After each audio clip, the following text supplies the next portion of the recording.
আমাদের আজকের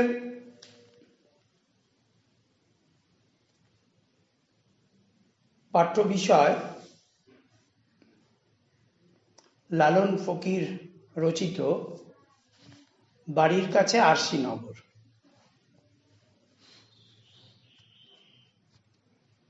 লালন ফকির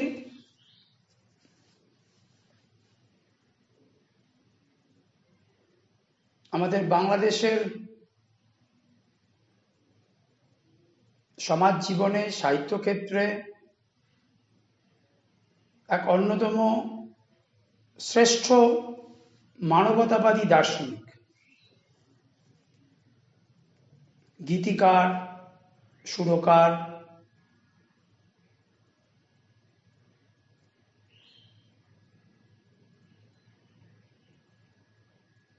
তার নামে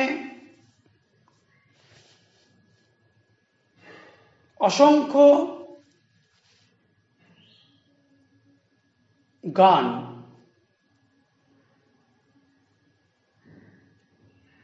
ছড়িয়ে ছিটিয়ে ছিল, সেটা পরবর্তীকালে সংকলন করা হয়েছে। রবীন্দ্রনাথ তিনি নিজেও এই সংকলনে এক উল্লেখযোগ্য ভূমিকা গ্রহণ করেছিলেন। জ্যোতিরিন্দ্রনাথ ঠাকুর তো তার ছবি এঁকেছিলেন।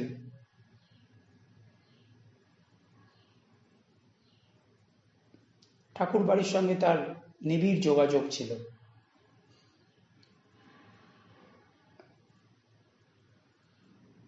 লালন ফকির, অথবা কেউ তাকে বলে লালন সাই,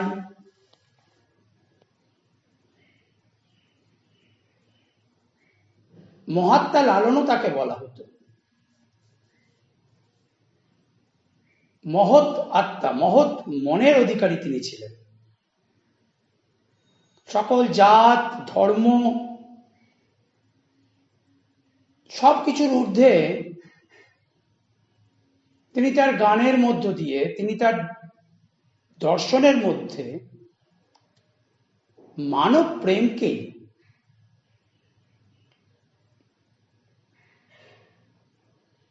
স্থান দিয়েছেন, মানবতার বাণী প্রচার করেছেন।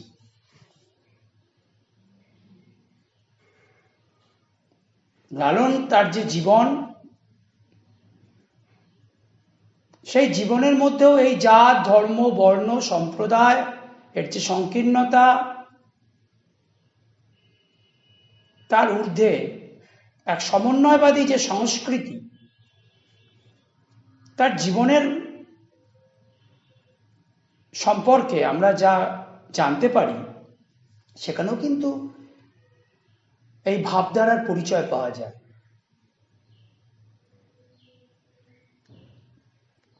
কথিত আছে যে লালন তিনি হিন্দুর ঘরে জন্মগ্রহণ করেছিলেন। পরবর্তীকালে বসন্ত রোগে আক্রান্ত হওয়ায় তাকে নদীর জলে ভাসিয়ে দেওয়া হয়। এক মুসলমান দম্পতি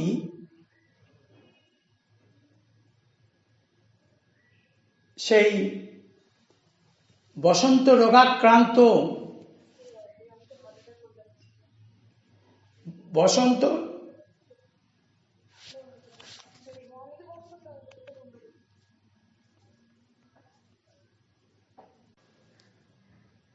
সেই বসন্ত রোগাক্রান্ত লালনকে মুসলমান দম্পতি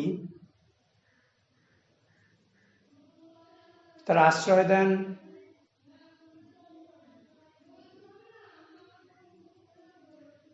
এবং এক নতুন জীবন দান করেন।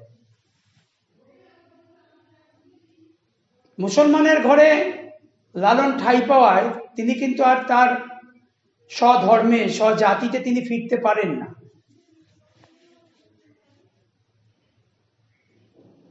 তারপর তিনি ছেউড়িয়াতে সিরাজ শাহের কাছে তিনি এই মানবতাবাদী যে ধর্ম, বাউল ফকিরের যে ধর্ম, সমস্ত জাতপাতের ঊর্ধ্বে,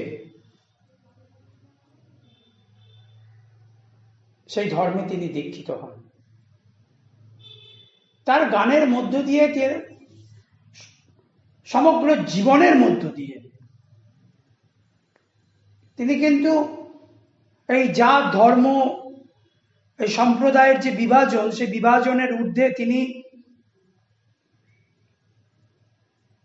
সর্বধর্ম সমন্বয়বাদী যে মানবতাবাদী সংস্কৃতি, তার সপক্ষেই তিনি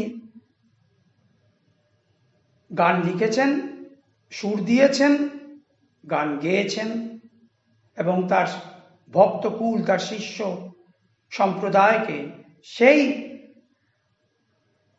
মানব প্রেমের সংস্কৃতিতে দীক্ষিত করেছেন। সব লোকে কয় লালন কি জাত সংসারে।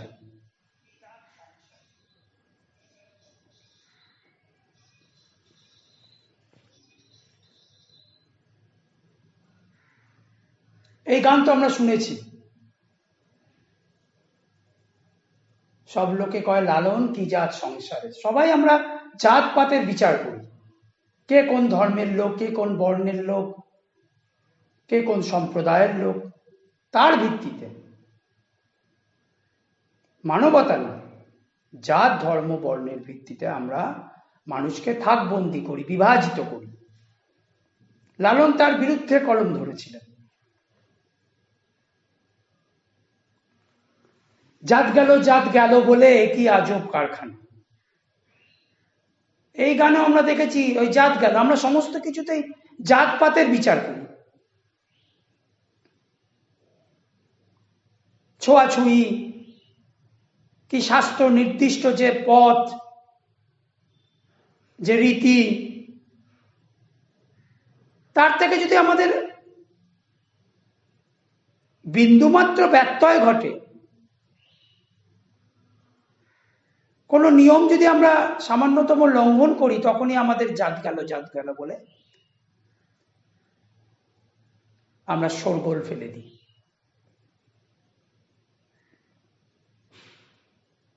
এক ঘরে করি।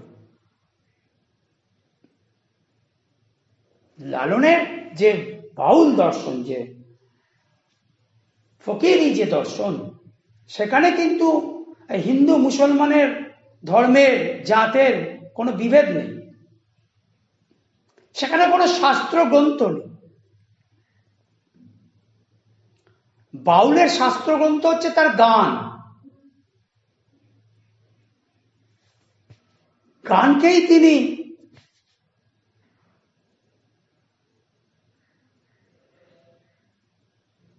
ওই শাস্ত্রের বাহক রূপে প্রচার করেন। গানের মধ্যে তিনি তত্ত্বকথা মিশিয়ে দেন, গুলিয়ে দেন। তবে বাউল বা ফকিরি দর্শনের মধ্যে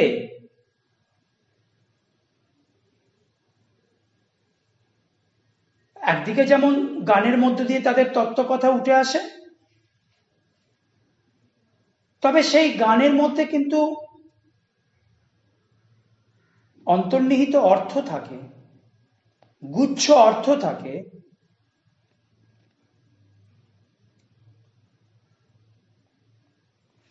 যা গুরুদেব, সাধক বুঝিয়ে বলে দেবে, মর্মার্থকে অনুধাবন করতে সাহায্য করবে। নাগরিক সংস্কৃতি আমরা নগর জীবনের যারা মানুষ, বা আমাদের যে মেইন স্ট্রিমের অর্থাৎ মুখ্য যে ধর্ম, ইসলাম ধর্ম, হিন্দু ধর্ম, বৌদ্ধ, খ্রিস্টান ধর্ম, এই ধর্মে অনেক কথাই সরাসরি হয়তো বলা হয়, বলা থাকে,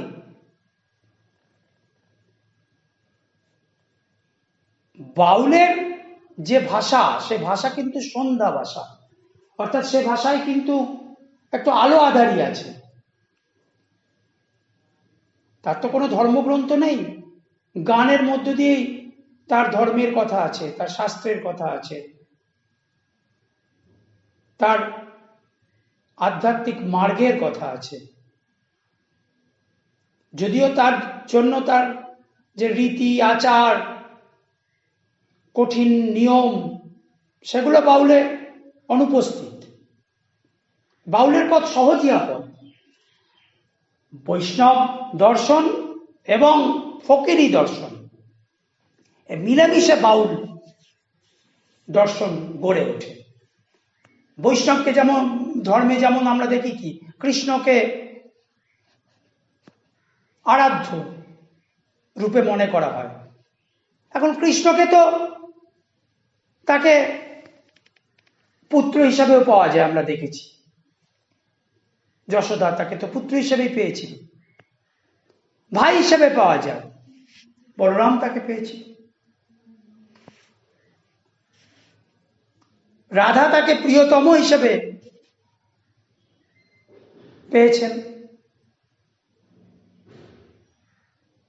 অর্থাৎ সেখানে দেবতাকে প্রিয় করা হয়েছে, প্রিয়কে দেবতা করা হয়েছে। দেবতা আর ভক্ত, তার মধ্যে সেই দূরত্বের ব্যবধান ঘুচে গেছে বৈষ্ণব সংস্কৃতিতে। আবার ফকিরি যে সংস্কৃতি, সেটাও কিন্তু ইসলামিক সংস্কৃতির থেকে, ইসলাম সংস্কৃতির থেকে, ইসলাম ধর্মের যে মেন স্ট্রিম, যে প্রধান ধারা, যাদের বলা হয় শরিয়তপন্থী। শরিয়ত মানে কি? সাদা পবিত্র, অর্থাৎ কুরআন। সে কুরআনকে তারা বলা হচ্ছে পবিত্র গ্রন্থ।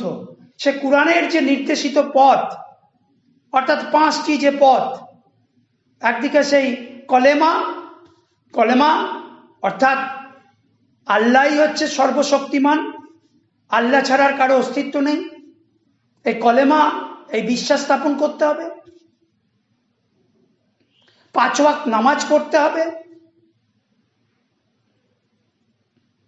রোজা রাখতে হবে, দরিদ্র মানুষের মধ্যে জাকাত দান করতে হবে, আর যদি তোমার সামর্থ্য থাকে হজে যেতে হবে। এই 5টা স্তম্ভে দাঁড়িয়ে আছে ওই শরিয়ত, মেন স্ট্রিমের যে ইসলামিক ধর্ম। কিন্তু আর একটা ধর্ম আছে, ইসলাম ধর্মের আর একটি শাখা আছে, যেটাকে আমরা বলছি এই মারফতি,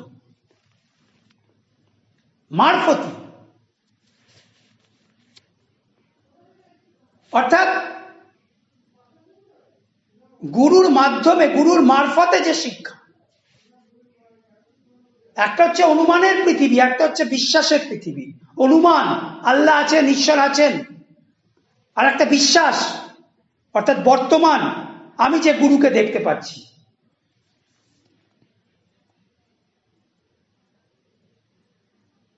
সেই বর্তমানের পৃথিবী, তাতেই হচ্ছে ফকিরি যে ধর্ম আস্থা স্থাপন করে, অর্থাৎ গুরুর নির্দেশিত পথে, যাকে আমি দেখতে পাচ্ছি, তার নির্দেশিত পথে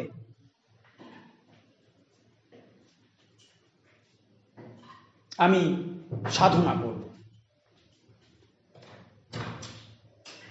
ফকিরি জীবন দর্শনে যে 2টো পথের ওপর জোর দেওয়া হয়, ফানা অর্থাৎ আত্মকে ধ্বংস করতে হবে। আত্মকে ধ্বংস, আমরা কি নিজেদের ধ্বংস করতে পারি? কখনোই পারি না। যদি নিজেকে ধ্বংস করি তাহলে আর কিসের সাধনা? এখানে আত্মকে ধ্বংস মানে নিজের ব্যক্তি সত্তা, অর্থাৎ ওই যেটা প্রথমে বলছিলাম যে নাগরিক যে সংস্কৃতি, নাগরিকরা কি নিজেদের জ্ঞাপন করে, নিজেদের জানাতে চায়, নিজেদের প্রকাশ করতে চায়। আমি বন্দ্যোপাধ্যায়, আমি চট্টোপাধ্যায়, আমি MA BEd, অর্থাৎ নিজেদের প্রকাশ করতে চায়। মেইন স্ট্রিমের ধর্ম নিজেকে প্রকাশ করতে চায়। আর আরেকদিকে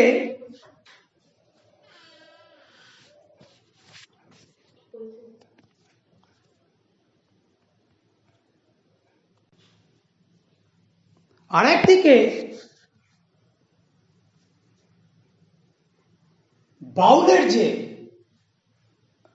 পথ, অর্থাৎ গৌণ ধর্ম, যে আমাদের মুখ্য ধর্ম থেকে যে গৌণ ধর্ম, বাউল, বৈষ্ণব, ফকিরি, এর যে পথ, এখানে কিন্তু নিজেকে জ্ঞাপন করা না, নিজেকে একটু আড়াল করে রাখা। বাউল কি বলে? যাইবি দক্ষিণে, বলিবি বামে। ডানে গেলে বামে বলবি। নিজেকে আড়াল করছে। গুরু আমাকে পথ চিনিয়ে দেবে। সে পথ কি? ওই ফানা ফিল্লাহ, আত্মকে ধ্বংস করো। অর্থাৎ ওই চট্টোপাধ্যায় বন্দ্যোপাধ্যায় বলে গর্ব করো না, অহংকার করো না, অর্থের অহংকার করো না, বর্ণের অহংকার করো না, জাতের অহংকার করো না। ফানা, আত্মকে ধ্বংস করো, আত্ম অহংকারকে ধ্বংস করো, নিজের ভেতরের সব মলিনতাকে ধ্বংস করো, নিজের ভেতর যে ষড়রিপু আছে, যে কামনা বাসনায় আমরা প্রতিদিন দগ্ধ হচ্ছি, সেটাকে ধ্বংস করো। সেটাই হচ্ছে আত্মধ্বংস, সেটা হচ্ছে ফানা ফিল্লাহ। ওই আত্মকে ধ্বংস করা যদি সম্ভব হয়, তখনই আমাদের ওই বলে যে সমাধি ঘটে হিন্দু ধর্মে, বৌদ্ধ ধর্মে যে বলে নির্বাণ ঘটে, তখনই ওই সমাধি নির্বাণ ঘটে আত্মধ্বংসের মধ্যে দিয়ে। আর তারপরেই হয় বাকা বিল্লাহ, অর্থাৎ পুনর্জীবন লাভ হয়। যখন নিজের আত্মধ্বংস হয়ে গেল, কামনা বাসনা ষড়রিপুকে আমরা জয় করতে পারলাম,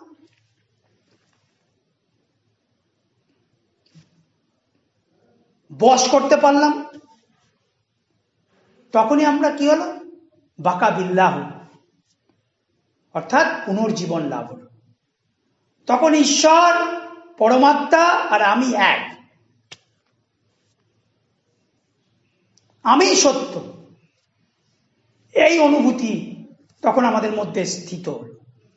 এই অনুভূতি আমরা তখন লাভ করলাম। সেটা হচ্ছে বাকা বিল্লাহ। এইটা হচ্ছে মারফতি দর্শন। প্রথমে ফানা, তারপরেই বাকা বিল্লাহ। এর মাধ্যমেই আমরা পরমাত্মার সঙ্গে মিলিত হতে পারি। সেখানে পরমাত্মা আর আমি এক।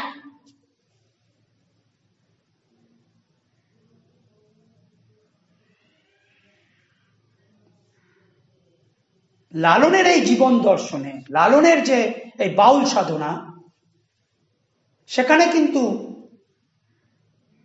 এই জাতপাত ধর্মের ঊর্ধ্বে উঠে মনের মধ্যেই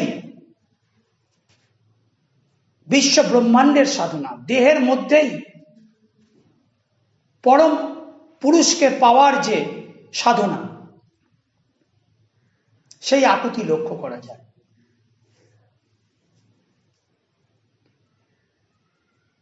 আমাদের যে বাড়ির কাছে আশ্বিনগর, এই কবিতার মধ্যেও আমরা দেখব যে এই সুফি এবং এই যে বৈষ্ণব দর্শন মিলেমিশে যে বাউল দর্শন, অর্থাৎ দেহ ভাণ্ডের মধ্যেই বিশ্ব ব্রহ্মাণ্ডের যে সাধনা, মনের মধ্যেই যে মনের মানুষকে পাওয়ার যে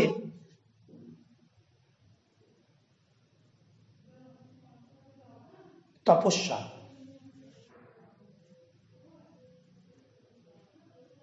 তারই প্রতিফলন।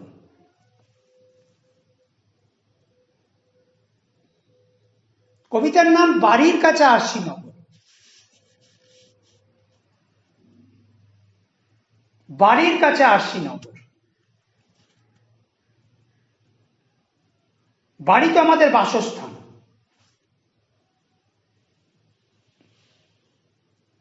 আবার বাড়ি অর্থাৎ আমাদের এই দেহ বাঁধবে, এখানেই তো আমরা, এই দেহটাই তো আমার পরিচিতি, আমার অস্তিত্ব। এই দেহতেই তো আমি বাস করি, এই মনেই তো আমি বাস করি। তাহলে এই দেহ, এই মন, এই নিয়েই তো আমার সামগ্রিক অস্তিত্ব।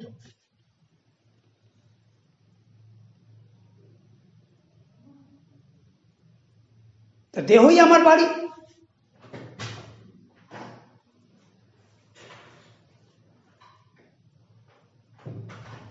তার কাছে আরশি নগর, আরশি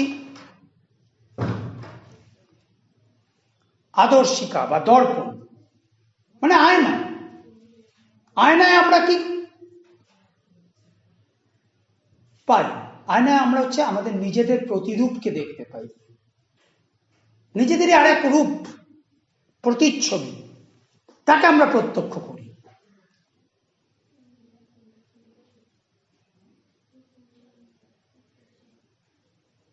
আসলে আমাদের দেহের মধ্যেই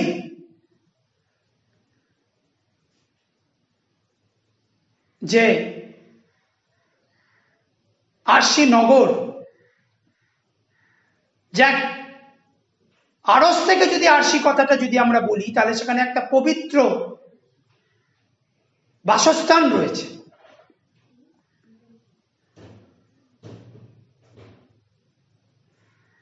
সেখানে আমাদের মনের মানুষ, আমাদের পরম পুরুষ, আমাদের পরমাত্মা, তিনি বসবাস করেন। বাড়ির কাছেই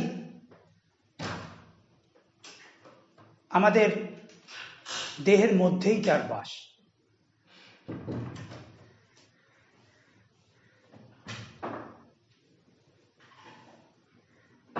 সেই পরম পুরুষ আমাদেরই প্রতিরূপ। আয়না যেমন আমরা আমাদের নিজেদের দেখতে পাই,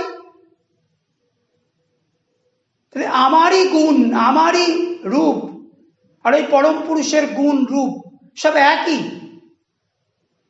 কিন্তু সেই প্রতিচ্ছবি আমি দেখতে পাচ্ছি না, আমার পরম রূপকে আমি দেখতে পাচ্ছি না।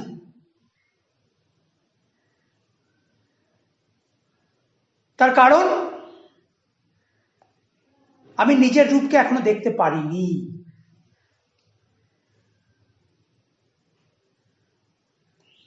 কেন দেখতে পারিনি? কিসের বাধা, কিসের প্রাচীর, কিসের ব্যবধান?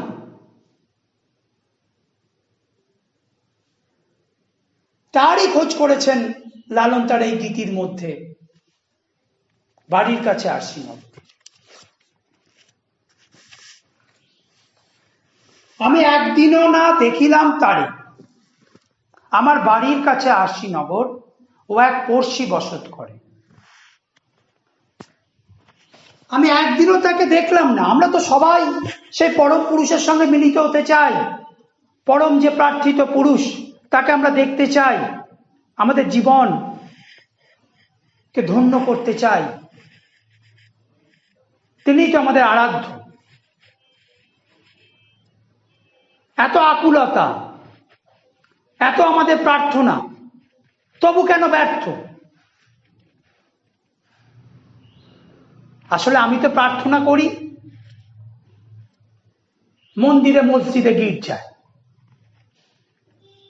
মন্ত্রোচ্চারণ করি, শাস্ত্র নির্ধারিত মন্ত্র উচ্চারণ করি,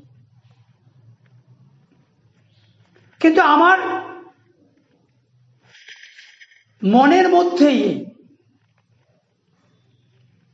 সেই যে পড়শি, আমার প্রতিবেশী, ওই যে বলছিলাম বৈষ্ণব ধর্মে যেমন প্রিয়কে দেবতা, দেবতাকে প্রিয় করা হচ্ছে,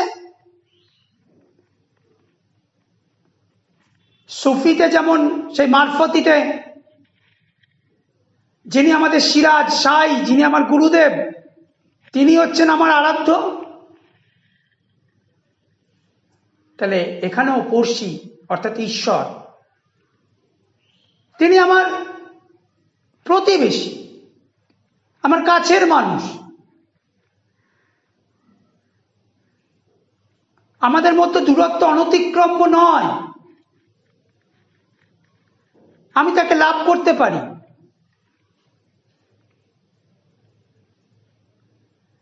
আমার বাড়ির কাছেই আরশি নগর, আমার দেহের মধ্যেই, আমার মনের মধ্যেই তার বাস।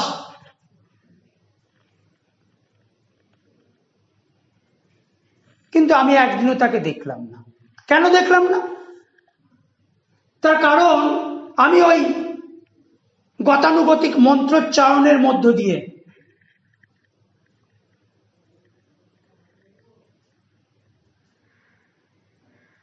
তাকে পেতে চেয়েছি।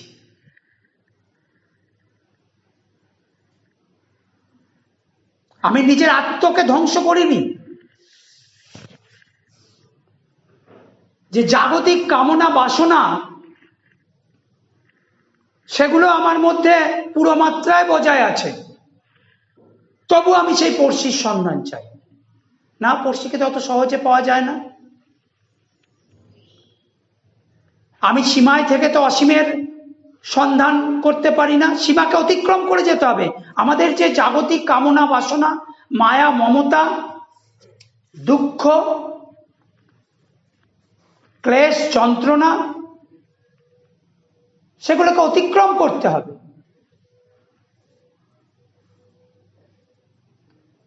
আমাদের দেহ আর মনের যে দ্বন্দ্ব, তাকে অতিক্রম করতে হবে।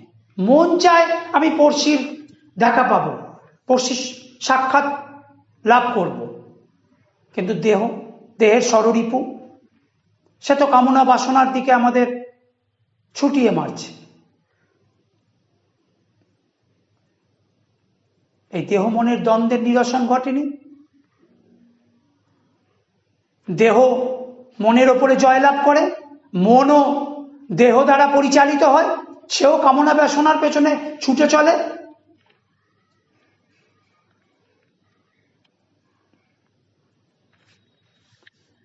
গ্রাম বেরিয়ে অগাধ পানি, ও তার নাই কিনারা নাই তরণী পারে। গ্রাম, এই যে আমাদের যে বসত গ্রাম, অর্থাৎ এই যে আমার দেহাকৃতি, আমার যে দেহ ভাণ্ড, অর্থাৎ আমার যে অস্তিত্ব, আমার এই অস্তিত্ব ঘিরে বেরিয়ে মানে বেষ্টন করে ঘিরে জড়িয়ে আছে অগাধ পানি।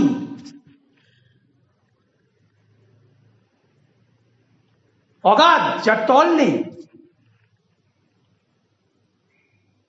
অগাধ জলরাশি।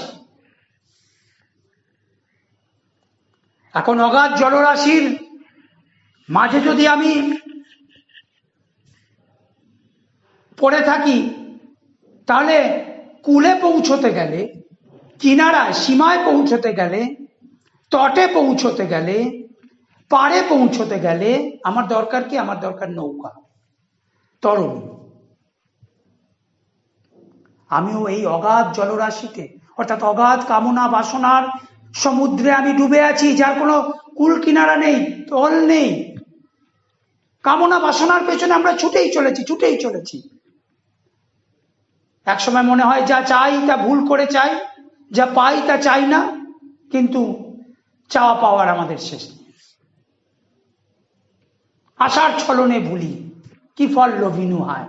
কিন্তু তবু আমরা আশার ছলনেই তো ভুলতে থাকি, আশার পেছনেই তো ছুটে চলি।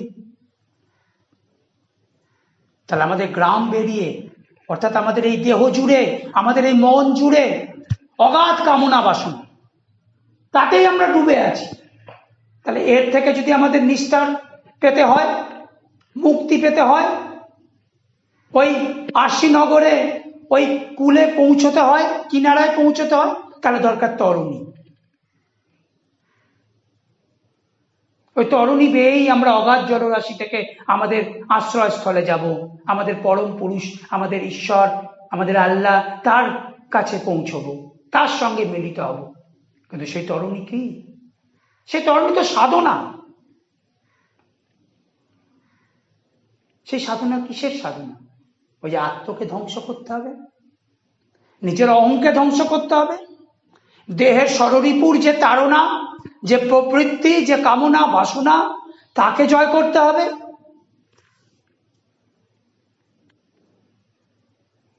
তাহলে আমরা তো পৌঁছতে পারবো আমাদের পরম পুরুষের কাছে।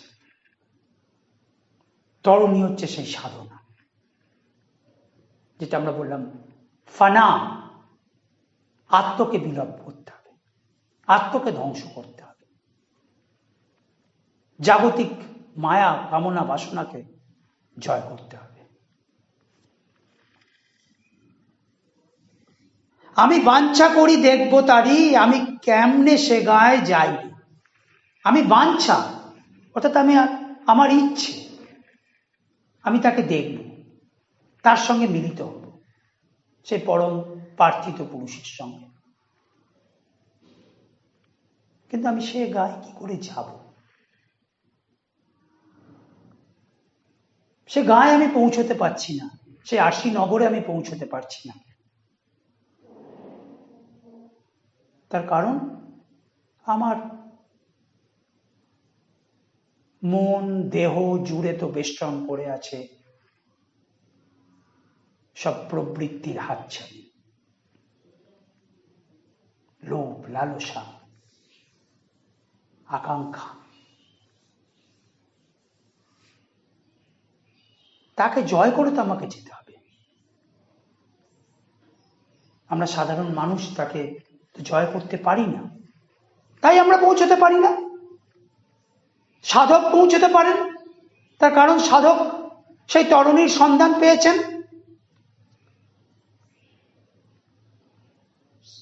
তিনি তার আত্মাকে ধ্বংস করতে পেরেছেন, জাত ধর্ম বর্ণের অহংকারকে ধ্বংস করতে পেরেছেন,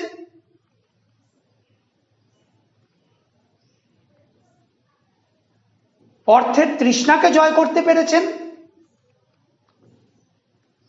যশ ঐশ্বর্য প্রেমের মরীচিকাকে তিনি জয় করতে পেরেছেন।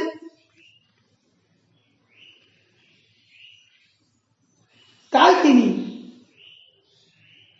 ওই বাঁকাবিল্লার স্তরে পৌঁছেছেন, অর্থাৎ মুক্তির স্তরে পৌঁছেছেন, পুনর্জীবন তিনি লাভ করেছেন। কিন্তু আমরা সাধারণ মানুষ বাঞ্ছা করলেও, ইচ্ছে করলেও আমরা কি করে পৌঁছতে পারব?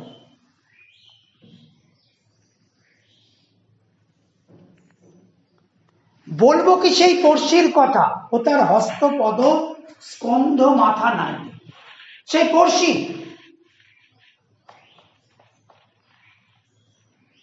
পড়শিকে আমরা সীমায় বাঁধতে চাই,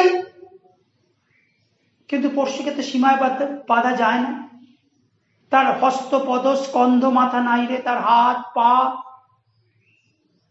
তার মাথা, তার কাঁধ, অর্থাৎ তাকে আমরা মূর্তি করে পুজো করি, সাকার করি, আকার দিই।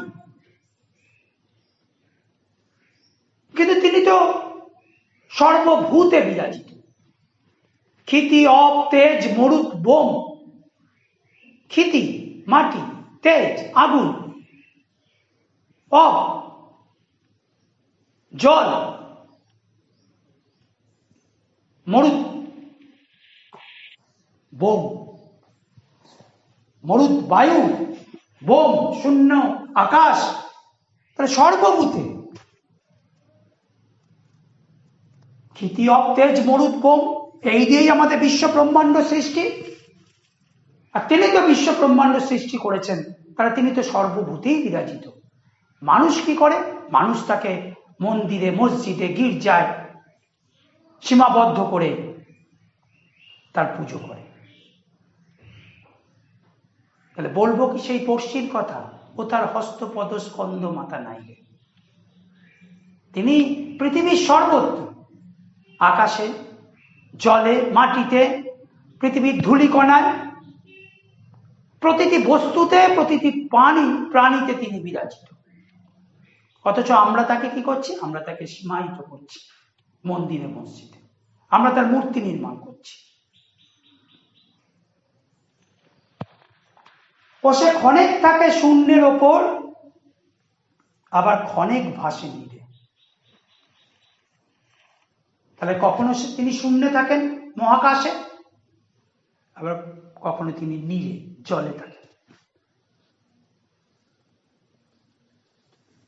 তাহলে জল স্থল অন্তরিক্ষে তিনি সর্বত্র বিরাজিত। আমরা তাকে কি করছি? আমরা তাকে সীমায়িত করছি। আমরা তাকে কি করছি? শাস্ত্র গ্রন্থের বিভিন্ন মন্ত্রোচ্চারণের মধ্যে দিয়ে তাকে পেতে চাইছি।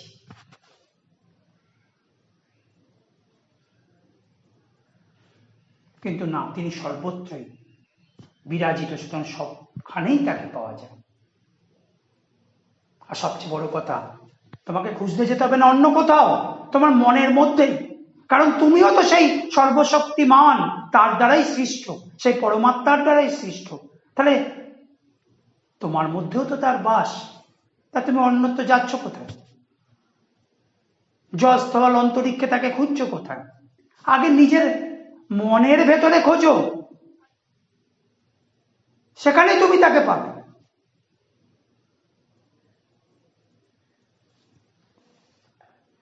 পড়শি যদি আমায় ছুতো, আমার জম যাতনা যেত দূরে। এই পড়শি, এই পরম পুরুষ, এই পরমাত্মা যদি আমায় ছুতো, অর্থাৎ আমি যদি তার স্পর্শ পেতাম, তাহলে আমার জম যাতনা, জম মৃত্যুর দূত, জমের যাতনা তার মানে মৃত্যুর ভয়। শুধুই কি মৃত্যুর ভয়? হ্যাঁ, মানুষের কাছে মৃত্যু ভয় সবচেয়ে তীব্র। সে মৃত্যু ভয়কে সে যদি জয় করতে পারে, তাহলে সে তো মৃত্যুঞ্জয় হয়ে যাবে। কিন্তু আমাদের প্রতিদিনে আমরা যে মৃত্যুর ভয়ের দ্বারা আক্রান্ত হচ্ছি, প্রতিদিন যে আমাদের সত্তার মৃত্যু ঘটছে, অর্থাৎ আমাদের মনুষ্যত্বকে বিকিয়ে দিয়ে আমাদের মানব হিসেবে আমাদের জীবনের যে প্রকৃত উদ্দেশ্য, মূল উদ্দেশ্য, সেগুলোকে ভুলে গিয়ে শুধুমাত্র ব্যক্তি স্বার্থ চরিতার্থ করার জন্য আমরা ছুটে চলেছি ওই সম্পদ তৃষ্ণার দ্বারা আকুলিত হয়ে। আমরা কামনা বাসনার মরীচিকার পেছনে ছুটে চলেছি। তাও তো আমাদের মানবতার মৃত্যু ঘটাচ্ছে প্রতি মুহূর্তে, প্রতিদিনে। আমরা ধর্মের, বর্ণের, জাতের অহমিকার পেছনে ছুটে চলেছি, তাও তো আমার ভেতরের মনুষ্যত্বের মৃত্যু ঘটাচ্ছে প্রতিদিনে।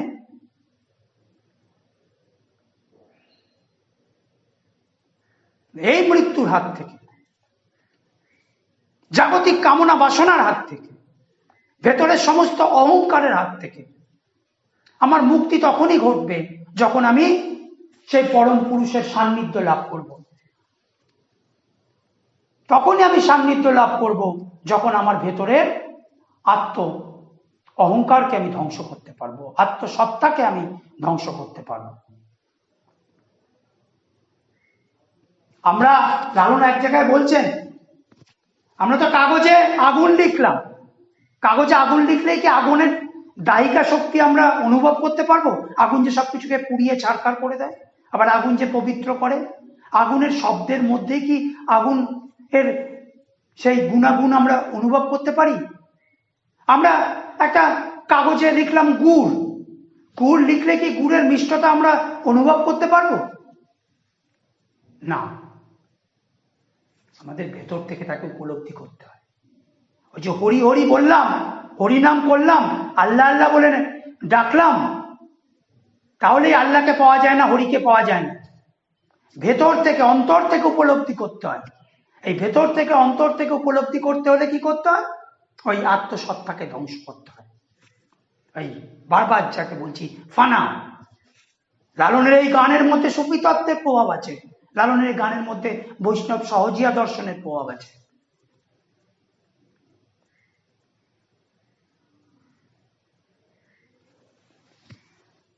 আবার শেয়ার লালন একখানে রয়, তবু লক্ষ যোজন ফাঁক। লালন আর তার পরম পুরুষ, তার পরমাত্মা একখানেই রয়। অর্থাৎ লালনের মধ্যেই, আমাদের সবার মধ্যেই আমাদের পরম পুরুষ আছে, পরমাত্মা রয়েছে, আমাদের অন্তরেই তার বাসস্থান। কিন্তু তাকে যদি আমাদের লাভ করতে হয়, তাহলে কি করতে হবে? আমাদের সাধনা করতে হবে। কিসের সাধনা? আমাদের ব্যক্তি সত্তাকে ধ্বংস করতে হবে, আমাদের কামনা বাসনা লালসা তাকে ধ্বংস করতে হবে, আমাদের জাতের অহমিকা, ধর্মের অহমিকা, বর্ণের অহমিকা তাকে ত্যাগ করতে হবে। তাহলেই আমার এই দেহের মধ্যে, আমার মনের মধ্যে আমি সেই দর্পণ খুঁজে পাবো, যে দর্পণে আমার প্রতিচ্ছবি আমি দেখতে পাবো, আর আমার প্রতিচ্ছবি আসলে আমার ঈশ্বরের প্রতিচ্ছবি। আমার রূপ গুণ ঈশ্বরের রূপ গুণ, তার কারণ আমি তো তারই সৃষ্টি। কিন্তু তার আর আমার মধ্যে লক্ষ যোজন ফাঁক। এই লক্ষ যোজন ফাঁক কিসের? লক্ষ যোজনের দূরত্ব কিসের? তা হচ্ছে আমাদের ওই ষড়রিপু, আমাদের প্রবৃত্তি, আমাদের কামনা বাসনা, আমাদের অহংকার, আমাদের গর্ব, তার হচ্ছে লক্ষ যোজন দূরত্ব। আমার সাধনার মধ্য দিয়ে, আমার আত্মিক উপলব্ধির মধ্য দিয়ে আমি যদি তাকে জয় করতে পারি, আমার প্রবৃত্তিকে জয় করতে পারি, আমার দৈহিক তাড়নাগুলোকে জয় করতে পারি, তাহলে আমার মন পরিশুদ্ধ হয়ে উঠবে। তখনই আমার নবজন্ম ঘটবে, তখনই আমি বাকাবিল্লাহ পুনর্জীবিত হয়ে বলতে পারবো যে আমি সত্য, আমি ঈশ্বর।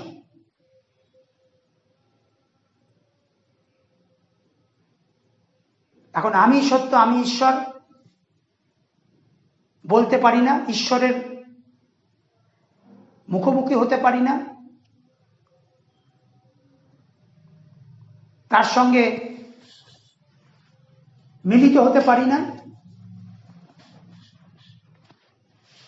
তার কারণ আমাদের মধ্যে লক্ষ যোজনের দূরত্ব রয়েছে,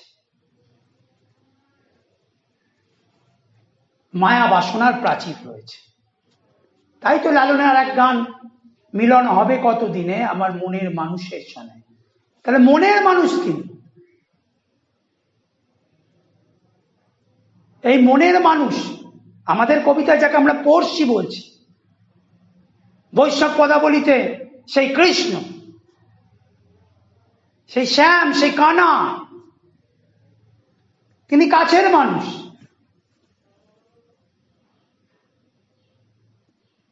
এই কাছের মানুষ, মনের মানুষ,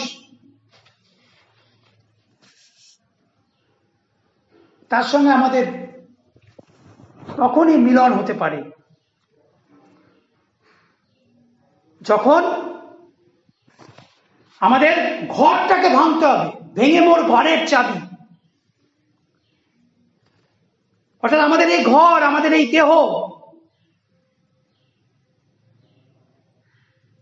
সেটাকে বেষ্টন করে সে কামনা বাসনার যে প্রাচীর রয়েছে সেটাকে ভাঙতে হবে। তখনই আমরা মনের মানুষের সঙ্গে মিলিত হতে পারব। তাহলে বাড়ির কাছে আরশিনগর, পড়শি বসত করে, কিন্তু সেই পড়শির সঙ্গে আমাদের মিলন ঘটে না।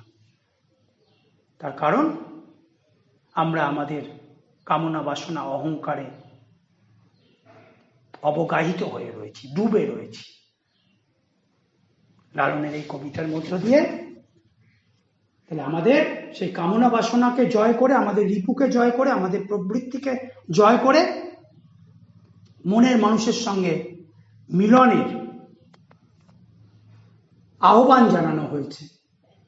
এবং মনের মানুষের সঙ্গে মিলিত হতে গেলে আমাদের শাস্ত্রের পথে যাওয়ার দরকার নেই, আচার মন্ত্রোচ্চারণের পথে যাওয়ার দরকার নেই।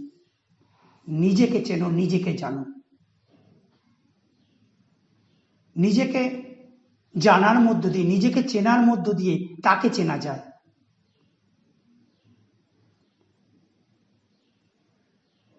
জীবাত্মার সঙ্গে পরমাত্মার মিলনের জন্য নিজের দেহ মনের কামনা বাসনাগুলোকে জয় করতে হয়। এই সুফিতত্ত্ব, এই বাউলের সহজিয়া দর্শন প্রতিফলিত হয়েছে এই কবিতায়।